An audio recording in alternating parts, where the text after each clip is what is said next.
Bismillahirrahmanirrahim. Assalamualaikum warahmatullahi wabarakatuh. Yang saya hormati dan muliakan Bapak Ibu dosen penilai uji kinerja PPG Pendidikan Agama Islam periode 5 tahun 2023. Perkenalkan, nama saya Poto Mustafa SPDI, tempat mengabdi di SDN 28 Tulang Bawang Tengah, Kabupaten Tulang Bawang Barat, Provinsi Lampung. Saya sebagai mahasiswa PPG dengan LPTK UIN Mataram dengan nomor peserta 18790000029 pada kesempatan hari ini tanggal 30 Agustus 2023. Saya akan melaksanakan praktek pembelajaran materi bersih itu sehat di kelas 4 SDN 28 Tulang Bawang Tengah, Tulang Bawang Barat. Mohon sudi kiranya Bapak Ibu penilai untuk memberikan saran kepada saya agar saya lebih baik lagi dalam proses pembelajaran di kemudian hari. Itu yang dapat saya sampaikan. Semoga menjadi kebaikan kita semua, khususnya peserta didik. Amin amin ya robbal alamin. Wassalamualaikum warahmatullahi wabarakatuh.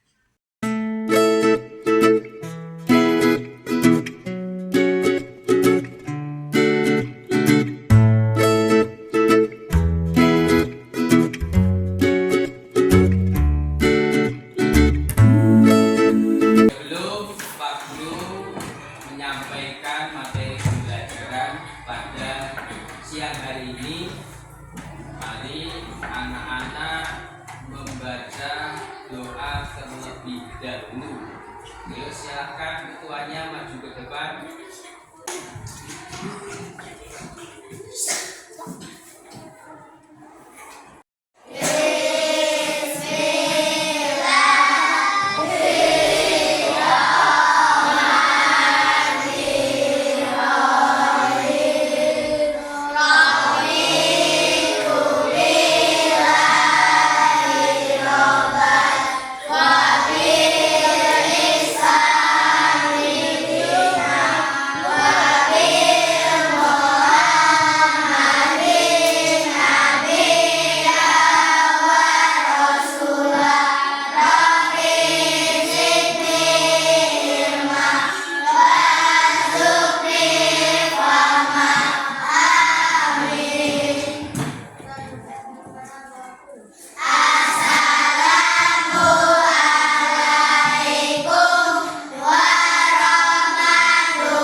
Dengan sehat kita bisa berpikir jernih.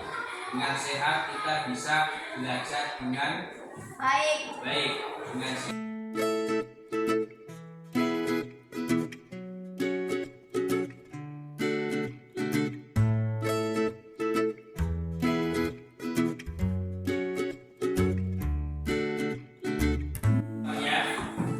bersih itu sehat. Agama Islam, bahkan Nabi Muhammad kita, Rasulullah SAW mengajarkan kebersihan itu adalah sebagian dari iman. At-tuhuru syatrum minal iman. Kebersihan itu adalah sebagian dari iman. An-nadzafatul minal iman. Kebersihan itu adalah sebagian dari iman. Anak, kalau kita merasa orang yang beriman, kalau kita merasa orang muslim maupun muslimah, maka kita harus cinta dengan kebersihan. Karena kebersihan ini adalah salah satu syarat agar ibadah kita juga diterima oleh Allah Subhanahu wa Ta'ala. Contoh, ketika kita mau melakukan sholat, maka badan kita harus bersih, pakaian kita harus bersih, tempat sholat kita juga harus bersih. Kenapa? Karena kebersihan ini merupakan syarat dari diterimanya ibadah kita kepada Allah Subhanahu wa Ta'ala. Maka kita harus cinta dengan kebersihan. Kenapa? Kebersihan ini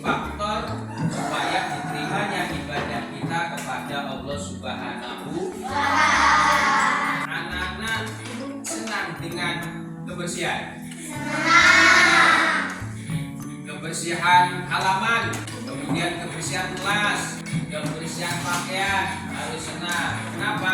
Dengan kita mencintai dan senang dengan kebersihan, maka kita nanti akan bisa terbiasa untuk berperilaku bersih. Karena ajaran Islam mengajarkan agar kita berperilaku bersih. Anak-anak lihat bukunya, cetaknya pada halaman 35. Pada tema bersih itu sehat adalah kita menerapkan ketentuan syariat Islam dalam bersuci dan hadas besar dan hadas kecil. Kita harus mengenal dan mengetahui arti bersih, arti suci, dan juga hadas besar dan hadas kecil.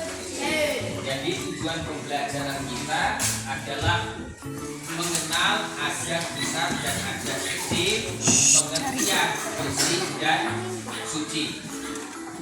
Lihat halaman 36. Mengenal arti bersih dan sehat. Bersih artinya bebas dari kotoran. Sedangkan suci terbebas dari najis. Kalau bersih terhindar dari kotoran, kalau suci terhindar dari najis. Najis adalah sesuatu hal yang menyebabkan ibadah kita tidak diterima oleh Allah Subhanahu wa Ta'ala. Najis. Kalau bersih itu kita terhindar dari kotoran. Artinya kalau kita mau melakukan ibadah, kita harus dalam keadaan suci. Badan kita harus suci, pakaian kita harus suci, kemudian tempat sholat kita juga harus suci. Kalau tidak suci nantinya apa? Menyebabkan ibadah yang kita lakukan tidak diterima oleh Allah Subhanahu wa Ta'ala. Kemudian ada istilah najis, ya. Najis ini juga kotoran yang juga menyebabkan ibadah kita tidak diterima Allah Subhanahu wa Ta'ala. Contoh yang termasuk najis, siapa yang bisa? Ayo, Acun. Yang termasuk najis. Papi. Jawab apa masalah? Nah. Ya, dijilat anjing itu termasuk najis. Najis mubalado, apalagi yang termasuk najis. Darah termasuk najis, apalagi ya kotoran. Maka kita boleh dengan tayamum. Maka syaratnya kita bertayamum, ya. Bertayamum ketika kita mau bersuci. Kalau tidak ada air sama sekali, kita nyari kemanapun nggak ada air, sampai berapa kali kita mencari air tidak ketemu, maka bersuci dengan tayamum juga diperbolehkan menurut syariat agama Islam. Maka kemudian untuk melakukan supaya ibadah kita diterima oleh Allah Subhanahu wa Ta'ala, maka pertama syaratnya harus suci, kemudian harus bersih. Artinya kita terhindar dari hadas besar dan hadas kecil. Ketika kita mau sholat harus bersih pakaiannya, kemudian bersih tempat sholatnya, kemudian juga bersih pakaian. Urutan berwudu, tiap kelompok nanti nempelkan sesuai dengan urutan praktek berwudu. Ini Bapak bagi menjadi 4 kelompok, ya.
berkumur-kumur dengan sempurna itu artinya air itu harus sampai ke dalam mulut ya. Kemudian yang ketiga membasuh rongga hidung, airnya juga harus masuk ke dalam hidung. Kemudian yang kedua membasuh muka dengan sempurna, membasuh kedua tangan, menyapu, mengusap kepala, mengusap kedua daun telinga bagian luar dan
Kemudian yang nomor 4 tadi pertanyaannya, sebutkan contoh najis yang kamu ketahui. Kelompok 4. Kelompok 4.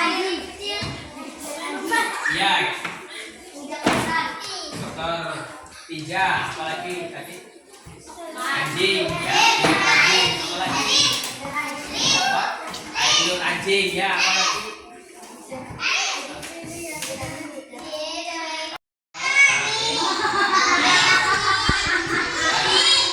Nomor 4 sudah terjawab ya. Darah, kencing, kemudian tinja, kemudian apalagi?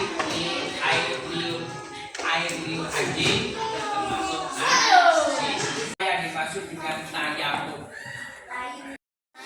Ya, tayamum itu bersuci dengan menggunakan debu atau tanah kering. Karena kalau nggak ada debu tanahnya atau debunya yang suci. Kalau kena kotoran biasa, debunya harus bersih atau tanahnya harus suci dan bersih. Kalau tanah-tanah di dekat kandang sapi biasanya debunya ada di mana? Di lantai, di kaca, boleh. Tayamum ini pengganti dari wudu. Kalau tidak ada air, kita boleh menggunakan tayamum. Kemudian yang terakhir, apa alasan boleh mengerjakan tayamum? Apa alasan yang paling kita sampaikan? Kesimpulannya anak yang pertama ketika kita akan beribadah, kita harus dalam keadaan bersih dan suci. Badan kita, pakaian kita harus bersih dan suci. Kesimpulannya